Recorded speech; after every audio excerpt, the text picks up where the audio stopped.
Coronavirus, jusqu'où mettre nos libertés entre parenthèses? L'épidémie de coronavirus bouscule nos habitudes de vie et inquiète une bonne partie de la population. Alors ce soir et toute cette semaine, sur le plateau de CQFD, nous vous proposons un entretien avec un spécialiste pour faire le point sur la situation et vous permettre de poser vos questions. Notre invitée, ce mardi, Olivia Venet, présidente de la Ligue des droits humains. L'urgence sanitaire impose des mesures qui nous paraissaient impensables il y a encore une semaine. Annulation de toutes les activités récréatives, fermeture des cafés, bars, restaurants, mesures de plus en plus restrictives dans les commerces, limitation des déplacements, tout cela à l'heure où l'Europe ferme ses frontières. L'article 13 de la Déclaration universelle des droits de l'homme consacre pourtant le droit pour toute personne de circuler librement et de choisir sa résidence à l'intérieur d'un État, de quitter tout pays, y compris le sien, et de revenir dans son pays. La défense des droits humains et des libertés est essentielle, concède Olivia Venet qui précise aussi. Le cadre des droits humains prévoit aussi des situations d'état d'urgence, en l'article 15 de la Convention européenne des droits de l'homme, permettant de déroger à certains de ces droits. Dans certaines conditions, un État doit pouvoir prendre des mesures qui vont porter atteinte à nos libertés, parce que c'est nécessaire. Aujourd'hui, on fait face à quelque chose d'exceptionnel, à une menace visiblement grave. Et le gouvernement, qui poursuit un objectif légitime, est bien dans les conditions de cet article 15 et peut prendre ces mesures, à condition qu'elles soient proportionnées, limitées et réévaluées dans le temps. Le gouvernement fédéral va être doté de pouvoirs spéciaux, c'est-à-dire qu'il pourra prendre des mesures d'urgence pour gérer la crise du coronavirus, sans devoir passer par le Parlement et des procédures parfois longues.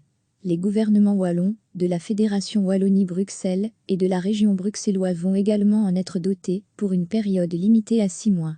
Ça va rester temporaire, commente la présidente de la Ligue des droits humains. Il est hors de question de voir nos démocraties se transformer en pseudo-démocratie, où des pouvoirs spéciaux ou états d'urgence se prolongeraient en régime d'exception ou dictature. Ça c'est inacceptable. Par contre, un gouvernement qui prend ses responsabilités pour réagir efficacement et rapidement, c'est nécessaire.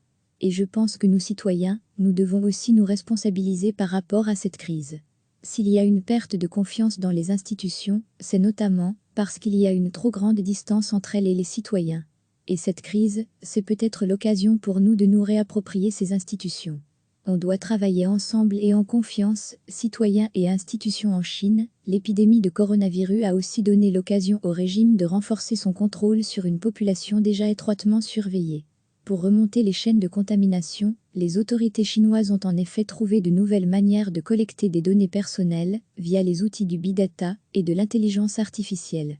Par exemple, l'obligation de scanner, un QR code pour se rendre à certains endroits, et via une application, répondre à des questions, comme donner sa température corporelle, son adresse, ses déplacements récents, de quoi identifier les personnes qui ont été en contact avec celles infectées au coronavirus. On parle aussi de drones prenant la température des habitants à leur balcon, ou rappelant à l'ordre les personnes sans masque en rue, des mesures qui ont certes aidé le pays à endiguer l'épidémie, mais aussi, immanquablement, à renforcer sa surveillance sur la population. Il faut différencier démocratie et dictature. Commente Olivia Venet, on voit qu'en Chine, les institutions sont presque en lutte contre leurs citoyens pour endiguer le virus, absolument pas dans une relation de confiance ou de collaboration. On est nous dans un rapport inverse, on doit travailler ensemble et en confiance, citoyens et institutions. Et c'est en nous montrant citoyens responsables et acteurs de nos démocraties qu'on préserve cette relation. CQFD, ce qui fait débat, un face-à-face sur une question d'actualité, chaque jour à 18h20 sur la première, et à 20h35 sur la 3. L'entièreté du débat ci-dessous. Recevez chaque matin l'essentiel de l'actualité.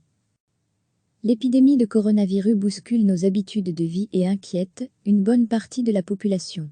Alors ce soir et toute cette semaine, sur le plateau de CQFD, nous vous proposons un entretien avec un spécialiste pour faire le point sur la situation et vous permettre de poser vos questions.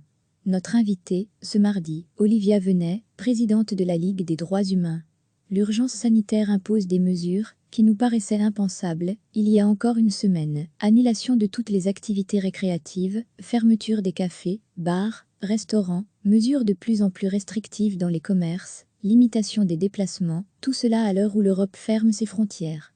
L'article 13 de la Déclaration universelle des droits de l'homme consacre pourtant le droit pour toute personne de circuler librement et de choisir sa résidence à l'intérieur d'un État, de quitter tout pays, y compris le sien, et de revenir dans son pays. La défense des droits humains et des libertés est essentielle, concède Olivia Venet qui précise aussi. Le cadre des droits humains prévoit aussi des situations d'état d'urgence, en l'article 15 de la Convention européenne des droits de l'homme, permettant de déroger à certains de ces droits. Dans certaines conditions, un État doit pouvoir prendre des mesures qui vont porter atteinte à nos libertés, parce que c'est nécessaire. Aujourd'hui, on fait face à quelque chose d'exceptionnel, à une menace visiblement grave. Et le gouvernement, qui poursuit un objectif légitime, est bien dans les conditions de cet article 15 et peut prendre ces mesures, à condition qu'elles soient proportionnées, limitées et réévaluées dans le temps. Le gouvernement fédéral va être doté de pouvoirs spéciaux, c'est-à-dire qu'il pourra prendre des mesures d'urgence pour gérer la crise du coronavirus, sans devoir passer par le Parlement et des procédures parfois longues. Les gouvernements wallons, de la Fédération Wallonie-Bruxelles et de la région bruxelloise vont également en être dotés pour une période limitée à 6 mois. Ça va rester temporaire, commente la présidente de la Ligue des droits humains. Il est hors de question de voir nos démocraties se transformer en pseudo-démocratie, où des pouvoirs spéciaux ou états d'urgence se prolongeraient en régime d'exception ou dictature. Ça c'est inacceptable. Par contre, un gouvernement qui prend ses responsabilités pour réagir efficacement et rapidement, c'est nécessaire. Et je pense que nous citoyens, nous devons aussi nous responsabiliser par rapport à cette crise. S'il y a une perte de confiance dans les institutions, c'est notamment parce qu'il y a une trop grande distance entre elles et les citoyens. Et cette crise, c'est peut-être l'occasion pour nous de nous réapproprier ces institutions. On doit travailler ensemble et en confiance, citoyens et institutions en Chine. L'épidémie de coronavirus a aussi donné l'occasion au régime de renforcer son contrôle sur une population déjà étroitement surveillée. Pour remonter les chaînes de contamination, les autorités chinoises ont en effet trouvé de nouvelles manières de collecter des données personnelles via les outils du big data et de l'intelligence artificielle. Par exemple, l'obligation de scanner, un QR code pour se rendre à certains endroits, et via une application, répondre à des questions, comme donner sa température corporelle, son adresse, ses déplacements récents, de quoi identifier les personnes qui ont été en contact avec celles infectées au coronavirus. On parle aussi de drones prenant la température des habitants à leur balcon, ou rappelant à l'ordre les personnes sans masque en rue, des mesures qui ont certes aidé le pays à endiguer l'épidémie, mais aussi, immanquablement, à renforcer sa surveillance sur la population. Il faut différencier démocratie et dictature. Commente Olivia Venet, on voit qu'en Chine, les institutions sont presque en lutte contre leurs citoyens pour endiguer le virus, absolument pas dans une relation de confiance ou de collaboration. On est nous dans un rapport inverse, on doit travailler ensemble et en confiance, citoyens et institutions. Et c'est en nous montrant citoyens responsables et acteurs de nos démocraties qu'on préserve cette relation. CQFD, ce qui fait débat, un face-à-face sur une question d'actualité, chaque jour à 18h20 sur la première, et à 20h35 sur la 3. L'entièreté du débat ci-dessous. Cliquez sur s'abonner pour recevoir les dernières nouvelles.